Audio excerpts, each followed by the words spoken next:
దేవునికి మహిమ కలుగును గాక. మరి లేఖనాలు సెలవిస్తున్నాయి చూడండి. గుణవతిరాలైన భార్య దొరుకుట అరుదు అని చెప్తున్నాడండి. అట్టి ముత్యం కంటే శ్రేష్టమైనది అని చెప్తున్నారండి.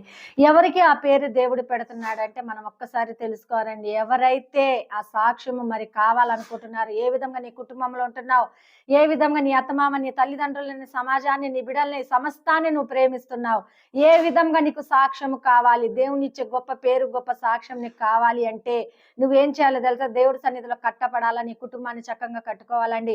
నీ కుటుంబాన్ని చక్కగా కట్టుకోక సాక్ష్యము లేక నువ్వు ఈ లోకంలో జీవిస్తే దేవుడు ఏం చెప్తున్నాడండి? ఆ పేరు ఇవ్వనని చెప్తున్నాడండి. ఆ పేరు ఎవరికి ఇస్తాడు దేవుడు? ఎవరైతే అర్హులు అవుతారో, ఎవరికి ఆ పేరు ఇవ్వాలో దేవుడికి బాగా తెలుసండి.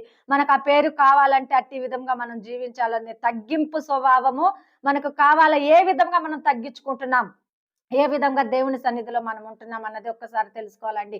నిజంగా నువ్వు తగ్గించబడితే హెచ్చించబడదు అని